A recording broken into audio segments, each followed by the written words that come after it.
सामाजिक विज्ञान कक्षा सप्तमी हमारे अतीत भाग 1 अध्याय 5 शासक और इमारतें। मंदिरों, मस्जिदों और हौजों का निर्माण, उनके बारे में हम जानकारी प्राप्त करेंगे। पहले ज़माने में जो शासक होते थे, राजा बादशाह, वो मंदिर, मस्जिद और हौजों का निर्माण क्यों करवाते थे, उसके बारे में हम जानकारी प्राप्त करेंगे। मंदिरों और मस्जिदों का निर्माण बहुत सुंदर तरीके से किया जाता था, क्योंकि वे उपासना के स्थल थे।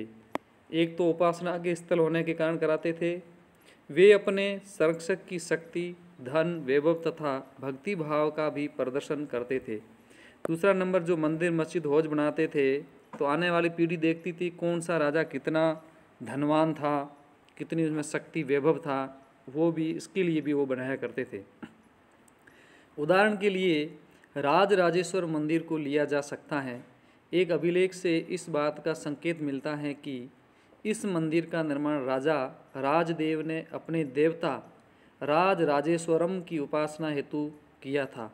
ध्यान दें कि राजा और उसके देवता के नाम काफ़ी मिलते जुलते हैं। राजा ने इस तरह का नाम इसलिए रखा क्योंकि ये नाम मंगलकारी था और राजा स्वयं को ईश्वर के रूप में दिखाना चाहता था। धार्मिक अनुष्ठान के जरिए मंदिर में एक देवता दूसरे देवता का सम्मान करता था, तो उसने भगवान का जो नाम है राज राजेश्वरम, तो उसने भी अपना नाम उससे मिलता जुलता रखा, ताकि ये नाम भी मंगलकारी हो और ईश्वर का नाम है, वो अपने आप को ईश्वर के रूप में दिखाना चाहता था। इस प्रकार से उसने ऐसा अपना नाम भी रखा और मंदिर का भी निर्माण करवाया। सभी विशालतम मंदिरों का निर्माण राजाओं ने करवाया था। जो पहले ज़माने में जो भी मंदिर है वो सभी राजाओं ने ही बनाया है। मंदिर के अन्य लघु देवता शासक के सहयोगियों तथा अधीनस्थों के देवी देवता थे।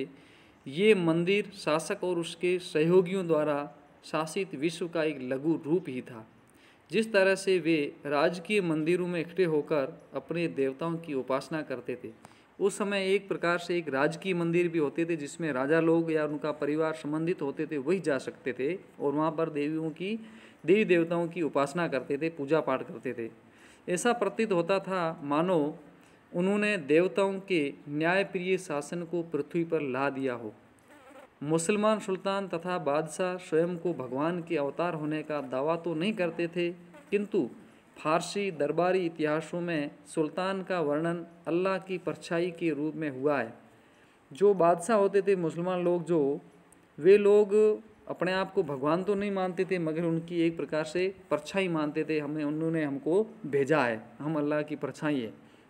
दिल्ली के एक मस्जिद के अभिलेख से पता चलता है कि अल्लाह ने अलाउद्दीन को शासक इसलिए चुना था क्योंकि उसमें अतीत के महान विधिकर्ताओं मूसा और सुलेमान की विशेषताएं मौजूद थी। सबसे महान विधिकर्ता और वास्तुकार अल्लाह स्वयं था। उसने अव्यवस्था को दूर करके विश्व का सर्जन किया तथा एक व्यवस्था और संतुलन कायम किया। तो वो भी कहता था कि भगवान ने मुझे भेजा है, या शांति व्यवस्था संतुलन बना के रखूँ, सब्र की जो अव्यवस्था है उसको दूर करूं, व्यवस्था करूं। इसलिए अलाउद्दीन खिलजी ने भी ऐसा ही अपने आप को सोचा है। सत्ता में आने पर प्रत्येक राजवंश के राजा ने शासक होने के अपने नैतिक अधिकार पर और जोर डाला। उपासना के स्थानों के निर्माण ने शासकों को ईश्वर के साथ अपने घनिष्ठ संबंध की उद्घोषणा करने का मौका दिया।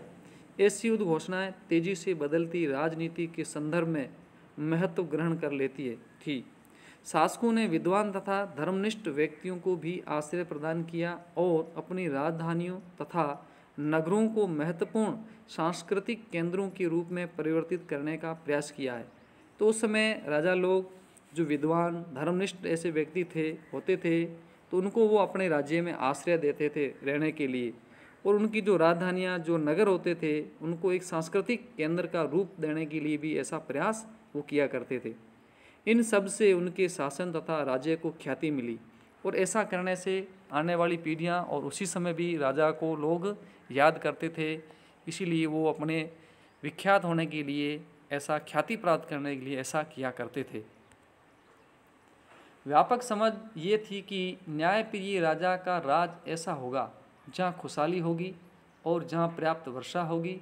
इसी तरह हौजों और जलाशयों के निर्माण द्वारा बहुमूल्य पानी उपलब्ध कराने के कार्य की बहुत प्रशंसा की जाती थी। तो उस समय लोगों की सुविधा के लिए, जल सुविधा के लिए बड़े बड़े जलाशय बनाए जाते थे, बड़े बड़े हौज बनाए जाते थे, ताकि वहाँ की प्रजा को जल उपलब्ध आसानी से हो और प्रजा वहाँ सुखी रहे और राजा की प्रशंसा भी करे।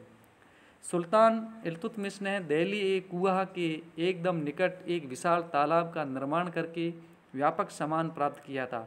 तो इसी प्रकार सुल्तान इल्तुतमिश ने भी दिल्ली के पास इन्होंने कुआं बनाकर उसने भी एक व्यापक सम्मान प्राप्त किया। इस विशाल जलाशय को हौज ए सुल्तानी अथवा राजा का तालाब ऐसा नाम रखा गया, कहा जाता था। क्या आप इसे अध्याय 3 के मानचित्र 1 में ढूंढ सकते हैं? शासक प्राय सामान्य लोगों के लिए बड़े और छोटे हौजों और तालाबों का निर्माण करवाते थे।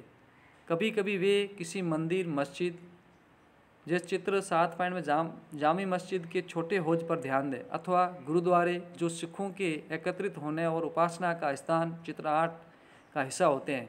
तो उस समय राजा लोग भी ऐसे कुओं का, मंदिरों का, मस्जिदों का, गुरुद्वारों का ऐसा निर्माण करवाते थे। सिख लोग जहाँ एकत्रित होते हैं और अपनी उपासना पूजा पाठ करते हैं उसको गुरुद्वारा भी कहते हैं। तो ऐसे गुरुद्वारे भी बनाए गए थे। मंदिरों पर क्यों निशाना साधा गया? अब कुछ शासक ऐसे भी होते थे, दूसरे राजा पर यदि युद्ध करते थे तो वहाँ जो मंदिर वगैरह होते थे उनके ऊपर वो निशाना साधते थे या लूट मार करते थे उससे। और यदि मुस्लिम शासक होते थे तो उनकी देवी देवताओं की मूर्तियाँ भी तोड़ते थे, यहाँ तक भी कर लेते थे। राजा मंदिरों का निर्माण अपनी शक्ति, धन संपदा और ईश्वर के प्रति निष्ठा के प्रदर्शन हेतु करते थे। तो राजा लोग हैं वो मंदिरों का निर्माण इसलिए करते थे उसमें कितनी शक्ति है, उसके पास कितनी धन संपदा है और ईश्वर के प्रति उनकी कैसी निष्ठा है, ऐसा प्रदर्शन करने के लिए मंदिरों का निर्माण करते थे। ऐसे में ये बात आश्चर्यजनक नहीं लगती है कि जब उन्होंने एक दूसरे के राज्यों पर आक्रमण किया तो उन्होंने प्राय ऐसी इमारतों पर निशाना साधा। तो राजा लोग यदि दूसरे राजा के राज्य पे युद्ध करते थे तो वहाँ की जो इमारतें या ऐसे कोई मंदिर होते थे उसमें जो प्रतिष्ठित वस्तु ऐसी होती थी तो उनको वो वहाँ से लाया करते थे, उसको राजा को हरा कर। 9वीं शताब्दी के आरंभ में जब पांड्यन राजा श्री वल्लभ ने श्रीलंका पर आक्रमण कर राजा सेन प्रथम को पराजित किया था, उसके विषय में बौद्ध भिक्षु व इतिहासकार धम्मकीर्ति ने लिखा है कि सारी बहुमूल्य चीज़ें वह ले गया। रतन मेल में रखी स्वर्ण की बनी बुद्ध की मूर्ति और विभिन्न मठों में रखी सोने की प्रतिमाओं, इन सभी को उसने जब्त कर लिया। तो ये कह रहे हैं श्रीलंका पर जब आक्रमण किया था राजा सेन प्रथम ने, तो वहाँ जो श्रीलंका में जो बौद्ध भिक्षु इतिहासकार है उसने लिखा है जो बहुमूल्य चीज़ें थी, मूर्तियाँ वगैरह, रतन जड़ित ऐसी जो मट्ठों में सोने की मूर्तियाँ, वो सब राजा वहाँ से ले गया जब्त करके। सिंहली शासक के आत्माभिमान को इससे जो आघात लगा था उसका बदला लिया जाना स्वाभाविक था। तो वहाँ के राजा को भी आघात लगा कि मेरे साथ ऐसा किया गया है, तो उसने बदला लेना ही था। अगले सिंहली शासक सेन द्वितीय ने अपने सेनापति को पांड्यों की राजधानी मदुरई पर आक्रमण करने का आदेश दिया। बौद्ध इतिहासकार ने लिखा है कि इस अभियान में बुद्ध की स्वर्ण मूर्ति को ढूंढ निकालने तथा वापस लाने हेतु महत्वपूर्ण प्रयास किए गए। तो उस राजा ने भी वापस उनके ऊपर मदुरई पर आक्रमण किया और जो वहाँ से बुद्ध की स्वर्ण मूर्ति वगैरह ले गए थे उसको ढूंढने के लिए उन्होंने बहुत ही महत्वपूर्ण प्रयास भी किए। इसी तरह 11वीं शताब्दी के आरंभ में जब चोल राजा राजेंद्र प्रथम ने अपनी राजधानी में शिव मंदिर का निर्माण करवाया था तो उसने पराजित शासकों से जब्त की गई उत्कृष्ट प्रतिमाओं से इसे भर दिया।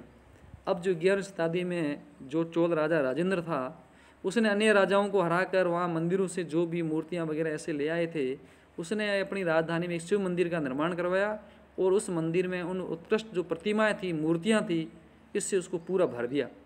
एक अधूरी सूची में निम्न चीज़ें सम्मिलित थी: चालुक्यों से प्राप्त एक सूर्य पीठिका, एक गणेश मूर्ति तथा दुर्गा की कई मूर्तियाँ, पूर्वी चालुक्यों से प्राप्त एक नंदी मूर्ति, उड़ीसा के कलिंगों से प्राप्त भैरव जो शिव का एक रूप है तथा भैरवी की एक प्रतिमा तथा बंगाल के पालों से प्राप्त काली की मूर्ति। ये सब जो मूर्तियां हैं ये राजा अन्य राजाओं से या अन्य राज्यों से जीत कर और उन राजाओं को हरा कर उनके मंदिरों से मूर्तियां लाई हुई थी, और उसने अपने राजधानी में जो शिव मंदिर का निर्माण करवाया उसमें ये सब मूर्तियां रख दी। गजनी का सुल्तान महमूद राजेंद्र प्रथम का समकालीन था। भारत में अपने अभियानों के दौरान उसने पराजित राजाओं के मंदिरों को अपवित्र किया। अब एक ये राजा सुल्तान है जो गजनी, उसने तो जो हिंदुओं के ये मंदिर है उनको तोड़ना, अपवित्र करने का काम शुरू कर दिया तथा उनके धन और मूर्तियों को लूट लिया, और वो मंदिरों में से धन और जो मूर्तियां होती थी उसको भी लूटता था, मूर्तियों को खंडित कर देता था, मंदिरों को भी तोड़ने का काम ऐसा मोहम्मद गजनी ने किया। उस समय सुल्तान मोहम्मद कोई बहुत महत्वपूर्ण शासक नहीं था, लेकिन मंदिरों को नष्ट करके खास तौर से सोमनाथ का जो मंदिर है उसने एक महान इस्लामी योद्धा के रूप में श्रेय प्राप्त करने का प्रयास किया।